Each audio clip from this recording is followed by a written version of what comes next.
En las arenas ardientes de la historia, dos gigantes lucharon por el destino del mundo antiguo: Roma y Cartago. Fue una guerra de titanes, marcada por estrategias brillantes, traiciones legendarias y héroes inmortales como Aníbal y Escipión. Pero, ¿cómo un pequeño puerto fenicio desafió al mayor imperio en ascenso? Hoy, desentrañaremos las épicas batallas que definieron el destino del Mediterráneo, llevando a estas dos potencias a la orilla de la destrucción. ¿Qué lecciones nos dejaron estas batallas? Vamos a descubrirlo. En el siglo IX a.C., Cartago emergió como una ciudad-estado fundada por fenicios que huían de la creciente expansión del imperio asirio. Aunque no era más que un pequeño puerto en el norte de África, su ubicación estratégica en la costa lo convirtió en un próspero centro comercial. A medida que los cartagineses adquirieron poder, dominaron el comercio de metales, textiles y productos agrícolas que circulaban por todo el Mediterráneo. Con el tiempo, Cartago expandió su influencia, pero también sus enemigos. Roma, una ciudad que había comenzado como una pequeña república, pronto se convertiría en una fuerza que desafiaría a Cartago por el control de las rutas comerciales y del Mediterráneo entero. El primer enfrentamiento entre Roma y Cartago comenzó en 264 a.C., cuando ambas potencias se disputaron el control de Sicilia, un punto crucial en las rutas comerciales del Mediterráneo. En este conflicto, Cartago dominaba el mar con una poderosa flota, pero Roma, con su astucia, ideó una forma de ganar ventaja en la guerra naval. La clave fue el Corvus, una especie de puente de abordaje que los romanos diseñaron para permitir que sus tropas abordaran los barcos cartagineses. Este invento cambió las reglas del juego y convirtió las batallas navales en luchas terrestres, donde Roma tenía la ventaja. La batalla de las Islas Egadas, en 241 a.C., fue el punto culminante de la Primera Guerra Púnica. La flota cartaginesa fue derrotada y Roma salió victoriosa. Cartago perdió Sicilia, su isla más valiosa, y fue forzada a pagar una indemnización enorme. Aunque derrotada, Cartago aún no había sido destruida, y su deseo de venganza pronto comenzaría a gestarse. Cartago, después de la humillación sufrida, comenzó a reconstruir su poder. Fue entonces cuando un joven general llamado Aníbal Barca tomó las riendas del ejército cartaginense.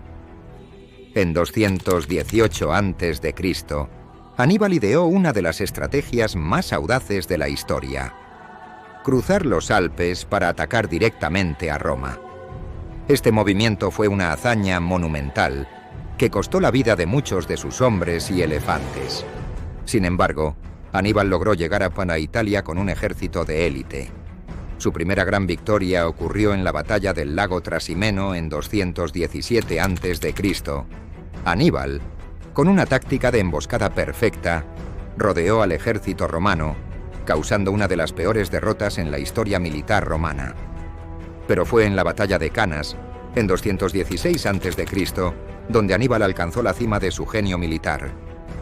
En Canas, Aníbal utilizó una formación envolvente que atrajo al ejército romano hacia el centro de su ejército, rodeándolos por completo. La derrota romana fue aplastante, con aproximadamente 50.000 romanos muertos, un golpe devastador para la República Romana. A pesar de las victorias de Aníbal, Roma no se rindió. En lugar de enfrentarse directamente a él, adoptaron una estrategia de desgaste, evitando grandes batallas y atacando las posesiones cartaginesas. El general romano Escipión Africano fue enviado a Hispania, donde derrotó a las fuerzas cartaginesas y recapturó importantes territorios. Años después, Escipión llevaría la guerra directamente al corazón de Cartago. La batalla de Zama, en 202 a.C., fue la decisiva. Aníbal, aunque derrotado en Italia, regresó a su ciudad natal para defender Cartago, pero sus fuerzas no fueron suficientes. En Zama, Escipión Africano empleó tácticas similares a las de Aníbal, lo que resultó en una derrota decisiva para los cartagineses. Con esta victoria, Roma puso fin a la Segunda Guerra Púnica y Cartago nunca sería la misma. Aunque Cartago fue derrotada, su economía comenzó a recuperarse. Esto alarmó a Roma, que temía un resurgimiento de la potencia cartaginesa. En 149 a.C., el Senado romano, liderado por Catón el Viejo, comenzó a presionar por la destrucción total de Cartago. La Tercera Guerra Púnica comenzó cuando Cartago, a pesar de estar bajo un tratado de paz, se vio obligada a luchar por su supervivencia. En un sitio que duró 3 años, los romanos cercaron la ciudad, aislando a sus habitantes y arrasando sus murallas. Finalmente, en 146 a.C., Roma destruyó completamente Cartago. La ciudad fue arrasada y su territorio absorbido por Roma.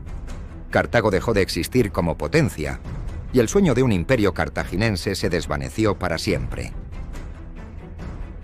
La caída de Cartago marcó el fin de una era en la historia del Mediterráneo.